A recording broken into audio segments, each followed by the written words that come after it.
got a few minutes here. This is going to be a pretty short video because I'm just heading home from work, and it's been a very, very long February. I have had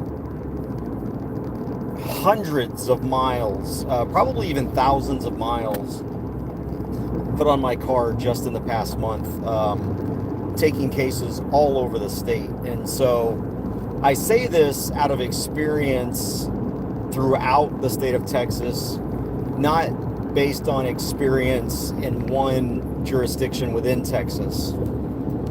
And it's something that really has eaten me up lately more, just based on some of the cases. And I'm not going to talk specifically about any particular client or case, or even what the charges are. This post is about unethical prosecutors. And unfortunately, there are a lot of them. A lot. And yes, I'm wearing two hats because I didn't want to forget this in my office. I keep forgetting my hat in my office, so I stuck it on my head so I wouldn't forget it. Anyway, I took a class when I was in law school. I had a really great, awesome professor. And he was a judge prior to becoming our constitutional law professor, very constitutional-minded law professor. I really liked him. As a matter of fact, he while I was in law school, he ran for office, and I even helped his campaign by helping to put out signs and things like that throughout the jurisdiction. That's how much I like this guy. His name is Chad Dotson.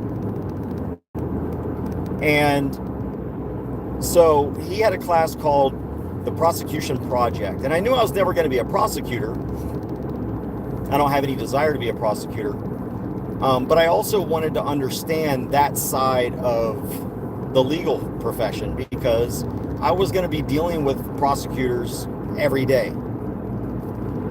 And the purpose, and I'll just say the purpose of that class, was to create more ethical prosecutors, because there is a problem. Obviously, this was in Virginia, and so if there's a problem in Virginia, there's probably a problem in other places as well.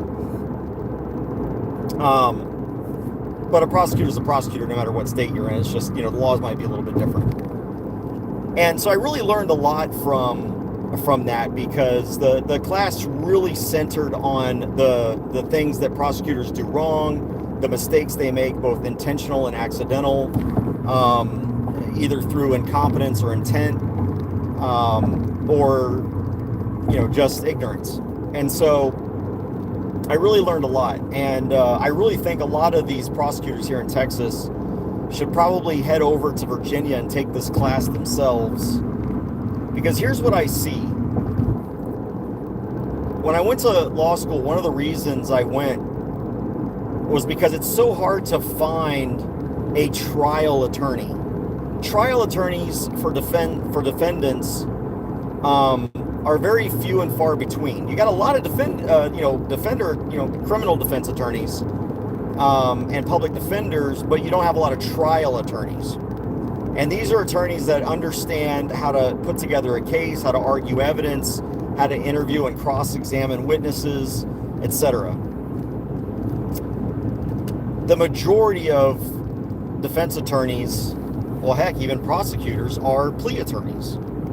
That's probably 80% of, or more even, I would even probably say 95% of their caseload is just negotiating plea deals for clients. And that's not really necessarily what bothers me, because, I've taken two clients right now, and as you know, I structured my firm around not criminal defense, but what I call innocent defense. I defend people who are innocent of the charges against them, and generally they're being charged because of bad cops. That's why I do what I do. I don't take DWI or DUI cases because, well, quite frankly, I don't want to defend people who are out there threatening my life and my kids' lives and my grandkids' lives by getting behind the wheel of a car when they shouldn't be. They have a right to an attorney. I'm just not that attorney. And I'm not going to help somebody get off on the easy ways it is to get people off on these kinds of things. And then, the guy get drunk again because I got him out of jail, and then he kills someone in my family, and I don't want that on my conscience. So But I did take one DUI case, and the reason I took it was because, and I told him straight up, look, I don't do DUI cases. And he says, look, man, this is my first time I've ever gotten in trouble. I made a mistake. I admit, help me so it doesn't ruin my life. And I said, absolutely. If you're willing to take responsibility for your actions, I can definitely help you and make sure that this doesn't ruin your entire life. He was a young guy, and he didn't need the problems that, especially financial, that come with a DUI. So I was able to negotiate him a really good deal that didn't affect him on anything, but it was a little bit of a punishment, but just not where it killed him, you know? And so that's why I took that particular case. Now, if he came to me again and said he screwed up again, nope, sorry. Once bitten, twice shy. But what bothers me is that when I take a case, I look generally at everything. That's why I'm always asking for video files, audio files. Let me see the case. Let me see the filings. Let me see what they're charging you with. Because when I take the case, I want to make sure, okay, this guy's getting screwed, or girl. And so what bothers me is I go to these pretrial hearings, and I've already looked at all the discovery. You know, and I'm talking about after I get discovery. So if I've got discovery, I know that the prosecutors have discovery. And sorry about that. Well, you know, we'll offer you Class A misdemeanor, 1 year deferred adjudication, which means, you know, after a year, get in any trouble, it literally goes away. It falls off your record, right? Deferred adjudication, you have to plead guilty. And if you plead guilty in a deferred adjudication, to appeal. But I talked to these prosecutors, I'm like, wait a minute. Have you even looked at the video in this case? There's no way my client is guilty of this. Well, I haven't had a chance to look at all of the discovery. I'm like, what the fuck is wrong with you? Why are you trying to get my client to plea out, and you haven't even looked at the evidence yet to see if he's guilty of anything? And you want me to plea him out to something, some smaller charge? It's a lot. Many times to a prosecutor, I'm talking about it, I haven't talked to the attorney yet.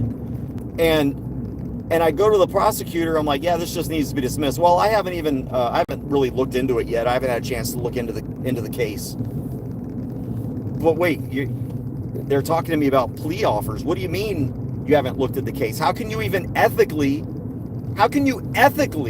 recommend to any attorney, much less me, a plea offer when you haven't looked at the case?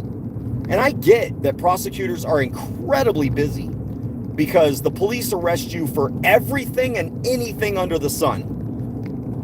Everything. Walking down the wrong side of the road, crossing where there's not a crosswalk, spitting on the sidewalk. If there's something they can arrest you for and they don't like you, by golly, they're going to arrest you. But we have a problem in this country, in this state, when prosecutors are defense attorneys to take. When the prosecutors haven't looked at all the evidence, you know what, I'm willing to say it's likely that a lot of these public defenders haven't looked at all the evidence either, because they're about as overworked as the prosecutors are. And now you've got a prosecutor offering a plea deal in a case that should not even be prosecuted to a defense attorney who's accepting, or at least pitching it to his client as acceptable, when he hasn't looked at whether or not this case should even be prosecuted. And then, boom, am I still buffering? Well, that absolutely sucks. I've got a great signal. I don't know what's going on. Anyway, that's my, I guess since it's buffering for some people, maybe it's just you guys, I don't know. I had one buffer that I saw and none others, but this is my 10-minute video.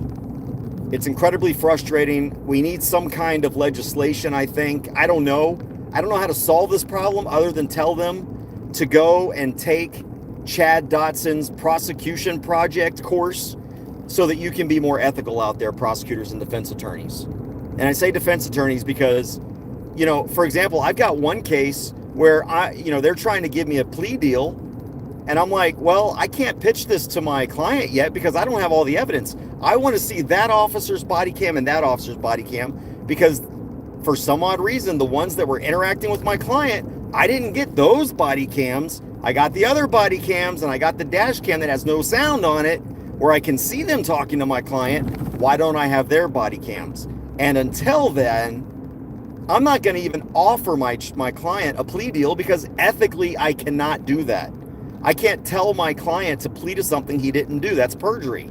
If you go to a judge and say, Judge, I'm guilty, and you're not guilty, that's perjury. And I am not going to take part in my client's perjury. All right, guys, take care. Please don't forget to like, share, and subscribe. And I will do more of these videos as I can. Thank you for being there. Take care, be safe, and by all means, be free. Bye.